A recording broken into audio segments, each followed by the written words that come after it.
Hello, Unexplained Ones, and welcome back to All Things Unexplained. I am Dr. Mounts, your host for this episode, and here's what we've got for you. On June 6th, 2025, the Wall Street Journal dropped a very controversial article on UFOs. We're going to break it down. Just what is it about, and should we pay any attention to it?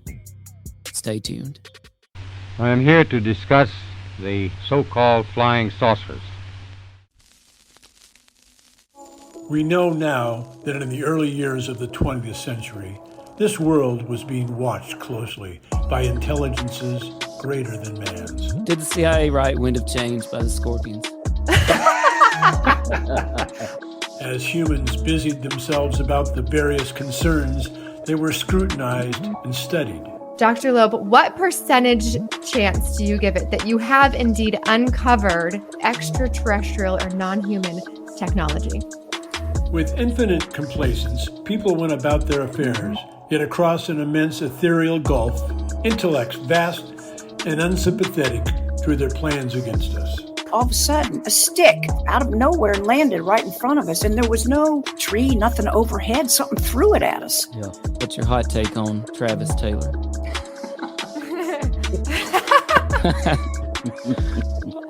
I've got an exclusive for you guys if you want it about the Alaska. We do. Okay. Dr. Taylor was revealed to be the chief scientist of the UAP task force with the Pentagon. All Things Unexplained. So some of that, I think, sir, we'll save for closed session. We're up to 35,000 subscribers on YouTube. So if you haven't subscribed yet and you want to see more videos like this, please hit that subscribe button. Also, you can help us out by checking out our store over at unexplainedswag.com. We've got lots of great things, hats, hoodies, t-shirts, etc. If you're listening to the audio version of this podcast, please consider giving us a 5-star rating, leaving us a review, and following us wherever you listen to your podcast. Also, we tweet quite a bit, so check us out over on Twitter. We are at ATUnexplained. All right, before we talk about this article that just dropped on the Wall Street Journal, I actually want to show you an example of a scholarly article. This article is titled, "C is the Speed of Light, Isn't It?" The author is George F.R. Ellis from the Department of Mathematics and Applied Mathematics at the University of Cape Town in Cape Town, South Africa, also authored by Jean-Philippe Uzan. And to really demonstrate what I'm talking about in terms of sources and references and evidence, this article does a great job right from the very beginning. The first sentence under Section 1, Introduction, it says, "Recent observational claims based on the measurement of distant quasar absorption spectra that the fine structure constant may have been smaller in the past," and there it has in brackets the number 1, "have restarted the debate on the nature of the constants of nature." All right, so in brackets, we have a 1. If we just look ahead into the second paragraph, we see a lot more references in brackets. Now, here's what the reader can do. They can now scroll down to the bottom of this article to the references. And there we have reference number 1, J. Webb et al. And it shows you the publication and the page number and the date that reference came from. This particular article had 50 references cited in the body of the article. And now on to the article in question. It was released June 6th, 2025 in the Wall Street Journal. The article is titled, "The Pentagon Disinformation That Fueled America's UFO Mythology."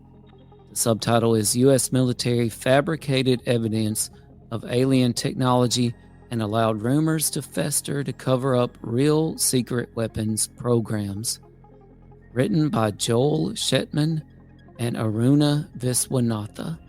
All right, because this article is behind a paywall on the Wall Street Journal, I'm not going to bring up any screenshots of it, and I'm not going to read the article in its entirety, but I'm going to bring up most of the main points from the article here for you.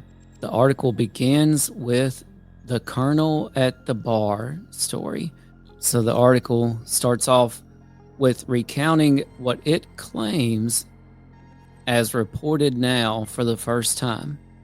A story about a colonel, an Air Force colonel in the 1980s that visited a bar near Area 51. That's the top secret site in the Nevada desert, of course. And what did the colonel do there? Well, he gave the owner photos of what could have been flying saucers. The owner, of course, put the photos up on the walls, and into the local lore went this idea that the U.S. military was secretly testing recovered alien technology. But according to the Wall Street Journal, this colonel was on a mission of disinformation. The photos were doctored or downright fake. The article claims the Air Force officer confessed this to the Pentagon in 2023, and that this whole scene with the colonel at the bar was just to obfuscate what was really happening at Area 51 involving the F-117 stealth fighter. But there are a few problems right away with the article, and that is, namely, who's the colonel? They don't tell us. What was the bar? They don't tell us. Who's the owner of the bar? We don't know.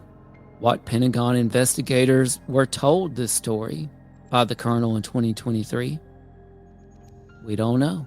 Where is the official report from these Pentagon investigators? We don't know. All Things Unexplained has done some digging, and we've deduced the most likely candidate for this bar is none other than the Little L Inn. Here you can see an image from their website at littleln.com. Be sure to check it out. So this is their photo. It appears they have been open since the 80s, and All Things Unexplained has reached out to the owner of the Little L Inn. We'll let you know as soon as we talk to them what their thoughts are on this article. So in addition to this, the article goes on to say now evidence is emerging that government efforts to propagate UFO mythology date all the way back to the 1950s. What are their sources for this information? What is their evidence for this information? We don't know.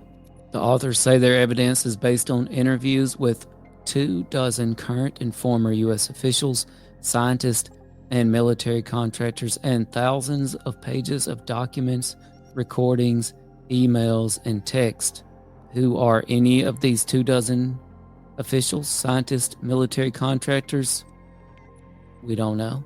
Do we get to see any of these thousands of pages of documents, recordings, emails, and text? No, we do not.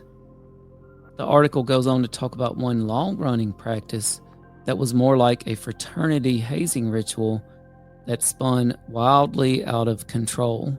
According to the authors, for decades, certain new commanders of the Air Force's most classified programs, as part of their induction briefings, would be handed a piece of paper with a photo of what looked like a flying saucer. The craft would be described as an anti-gravity maneuvering vehicle. The articles claim this involved hundreds of former Air Force officers that when they spoke to AARO were so terrified after their briefings on this alien project, a project that was dubbed Yankee Blue. It even involved them signing fake NDAs. The authors say that AARO left this out of their first historical report, a historical report that we discussed here on All Things Unexplained with Kevin Knuth, who, let's just say, was not a fan of the AARO historical report. Here's Kevin Knuth on All Things Unexplained. So if there's no proof that the U.S. government knows anything about UFOs, then why even look to them for answers? Right?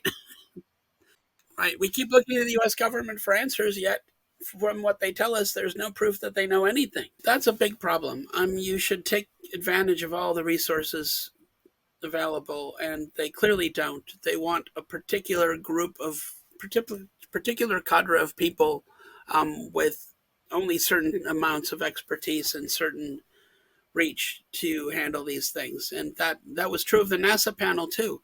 Be skeptical. Be equally skeptical of people who tell you fantastical things as you, and be that same skepticism should be directed toward, Kirkpatrick and AARO and others. They need to provide evidence too. We need evidence. We need evidence because we need to figure out what's going on for real and get past this. So the authors of this Wall Street Journal story say that investigators are still trying to determine whether the spread of disinformation was the act of local commanders and officers or a more centralized institutional program. Who are these investigators for the Wall Street Journal? We have no idea. Next, the article tackled another topic that we have addressed here on All Things Unexplained, and that is the Malmstrom incident of 1967, and specifically Robert Bob Salas, who appeared on All Things Unexplained. Instead of me relaying what happened to Robert Salas at the Malmstrom nuclear facility in Montana in 1967, let's hear him tell us from his appearance on All Things Unexplained. Hi, CJ and Dr. Tim. Thank you for inviting me. Well, 1967, I was a missile launch officer at Malmstrom Air Force Base, Montana. On March 24th, me and my commander were on duty at what we call Oscar Flight, about 100 miles to the east of Great Falls. And sometime in the evening, we were about 60 feet underground in a hardened capsule. Hardened meaning supposedly be able to withstand a nuclear blast above us. But we had control of 10 nuclear missiles and 60 feet underground. We had about 6 guards upstairs. And sometime in the evening, I get the first phone call from my security guard, main security guard upstairs. We call him flight security controller. He's the one that was in charge, really, of the ground level, if you will, security. And he said they'd been seeing some strange lights in the sky, making no noise, flying very fast, stopping on a dime. This is the way he described it.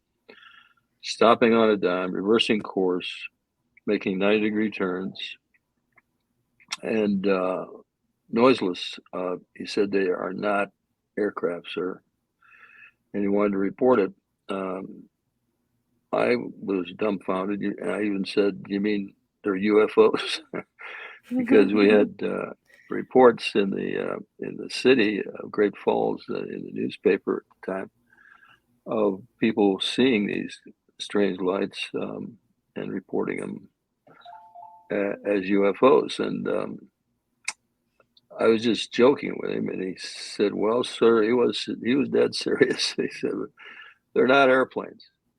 I said, "Okay, well, all right. Let me know if anything more interesting happens." I kind of hung up on him. And then within a few minutes, he calls back, and this time he's screaming into the phone. He's irrational. He's loud. He's frightened. You can tell by his voice he was very frightened. And when I got him to calm down, he said he had all the guards out with their weapons drawn. They were looking at a glowing red-orange object hovering above the front gate of the facility. It was a pulsating red-orange light, very hard to see into the light, except I had him, try to look into that light, and he said there was an oval-shaped object, but he couldn't make out much more. Asked me what he should do. I told him, well, make sure you secure the facility, do whatever you have to secure the facility. and then he hung up. One of his guards, he said, was injured and he had to hang up, so he hung up the phone. Went then immediately to my commander, who was taking a rest break, and I woke him up. And just as I woke him up, all our missiles started going no-go or shut down, one at a time within seconds. So we went through our procedures, which included him calling the command post. We reported it. We also had two sites, the launch facilities where the missiles are actually located, about a mile or so away, in a kind of a ring around this capsule area, which we call the Launch Control Center. We had incursion lights at two of the facilities. So I called back up, asked the guard if the object was still there. He said, no, it had just flown off at high speed. Then I told him about these incursion lights, and I ordered him to send guards out there. The guards reported back later on. They got close to the sites and saw UFOs hovering over those two sites. And we brought him back. We just wanted to see what was going on. But they did report UFOs over those two sites. So wow, that's the basic story. So how many guards, you said 6 guards, all saw this UFO? Yes, all of them upstairs. Yes. And did you guys, how long were your nuclear weapons down? Well, they were probably down for about 24 hours, I'd estimate. Oh. Yeah. I forgot to mention, when after my commander spoke to the command post, he turned to me and he said the same thing happened at another site. And I thought it was that evening that the same thing had happened. But later on, I would find out it was the Echo flight incident, which happened 8 days earlier. The next day, we were ordered to report to our squadron commander's office. When I talked to the guard the next day, he didn't want to talk to me. He had already been ordered not to speak to me. But when we got back to the base, we were ordered to report to the squadron commander's office, and there was a man from AFOSI, another officer from Air Force Office of Special Investigations, who ordered us to, basically ordered us to sign a non-disclosure agreement, specifically to this case, in which we would never speak to anyone about what happened. And no one, absolutely no one, not even anybody in the Air Force. So that was Robert Salas, in his own words, telling us what happened at the Malmstrom nuclear facility in 1967. But according to the authors of this Wall Street Journal story, the Air Force actually developed an exotic electromagnetic generator that stimulated a pulse of disruptive energy without the need to detonate a nuclear weapon. The authors say this device was placed 60 feet above not just Malmstrom nuclear facility, but Mini, where it gathered power until it glowed and fired a burst of energy down cables that were connected to the facilities. The article even provided 2 sketches of this. This first sketch is of a test facility, and here we see the device set up outside the facility with some cables running down to it. By the way, the device in this sketch is gigantic. Where did this sketch come from? We don't know. It just says Figure 1 Model Test Facility. Where are the records for these tests? We don't know. Where's the evidence for this device? We don't know. They did provide a supposed sketch of the device right here, where it's called an inverse cone structure. It says this structure starts at the end of the bicone with a diameter equal to the bicone and then linearly decreases in diameter throughout its length. Figure 90 is a sketch of such a structure. Where did this sketch come from exactly?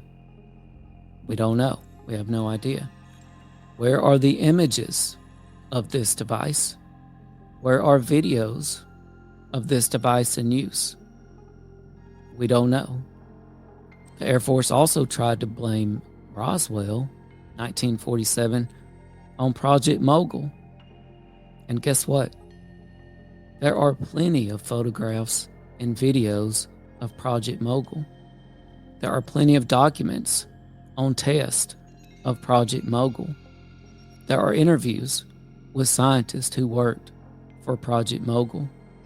What scientists worked for the project that involved this device, this electromagnetic generator, this exotic electromagnetic generator. Now remember, the Maelstrom incident was in 1967 in Montana. I have noticed on Twitter where some people have linked this device to not even existing until much later than the Maelstrom incident. Not only that, but All Things Unexplained has turned up documents involving something called Project 1794. Now this is public record. We'll provide the link to Project 1794 in the show description, but we find an eerily similar resemblance between this supposed exotic electromagnetic generator that the authors of this story claim was used on Bob Salas at the Malmstrom incident in 1967. Project 1794 was conducted in 1957 and 58. Let's take a look at a few sketches of what this involved. This was a literal Air Force project to come up with a saucer-like flying craft, and it involved two inverse cone structures, just like the ones that the authors of this paper are claiming were used at Malmstrom. Here's a sketch of the Project 1794 saucer and how it might look floating above the ground. Here's another sketch of the saucer tilted. You can see the inverse cone structures coming out of the sides of the saucer. They kind of give it its saucer shape, to be honest. And here's one more declassified document with a sketch of the Project 1794 saucer. Again, you can see the prominent inverse cone structures that comprise basically the saucer shape of it. To recap, the authors would have us believe that an unidentified terrestrial object for which there are no photographs, no records of, no videos, no known scientists that worked on it, they would have us believe that that is responsible for the Malmstrom incident and not what was reported on by eyewitness accounts from those who were actually there. 58 years later, the authors want us to believe this new tale of an exotic electromagnetic generator that stimulated a pulse of energy. They want us to believe we tested this device and had no clue what was going to happen, that we were okay with whatever unknown results would happen to our nuclear facility. They would have us believe that we tested this device on our own service people. You can accept that if you want to. And of course, the article finally ends with a teaser for part 2, where apparently there's going to be some revelations dealing with art's parts. If you're not familiar with art's parts like we are, the number one thing this is referring to is one of our heroes, legendary Coast to Coast AM host Art Bell, and some apparently UFO parts that Art was sent in the mail. Art's parts is a little more complex than that. We've talked quite a bit about Art's parts with our friend from the Roswell UFO tour, Paul Simones, and someone that All Things Unexplained is fascinated by, Art Campbell. He spent years in the plains of San Agustin in New Mexico digging up parts from a UFO crash. And here's his book. Art has passed away now, but his book is still out there. It's called Finding the UFO Crash at San Agustin. Isotopic Metal Analysis Not of This Earth. Now, something happened to Art Campbell's parts, and I'll just leave it at that. So this was the Wall Street Journal that really got the UFO community up in arms. All Things Unexplained is not telling you to not read it. We don't believe in that. We think that we are all capable of deciding for ourselves what is going on. As a matter of fact, we encourage you to go and read this article. We're not saying get behind the paywall. There might be other ways to do it. We're not encouraging you to do that either. But please check out the article if you want to. Come to your own conclusions. But we do want you to realize, what are the sources in the article? There are none. There are no sources in this article. What is the evidence cited in this article? There is no evidence. Keep that in mind when you check this article out. Okay, this is Dr. Mounts, and this has been All Things Unexplained. What do you think about the Wall Street Journal article? You can reach out to us on social media. You can reach out to us via email, allthingsunexplained@yahoo.com. We want to encourage everybody to take some time this week, get off your screens, head out into the woods, look up at the sky. You may not find Bigfoot, you may not spot a UFO, but you might just find something even more important. You might just find yourself. Take care, everybody. I am here to discuss the so-called flying saucers. We know now that in the early years of the 20th century, this world was being watched closely by intelligences greater than man's. Did the CIA write Wind of Change by the Scorpions? As humans busied themselves about the various concerns, they were scrutinized and studied. Dr. Loeb, what percentage chance do you give it that you have indeed uncovered extraterrestrial or non-human technology? With infinite complacence, people went about their affairs, yet across an immense ethereal gulf, intellects vast and unsympathetic drew their plans against us. All of a sudden, a stick out of nowhere landed right in front of us, and there was no tree, nothing overhead. Something threw it at us. Yeah. What's your hot take on Travis Taylor?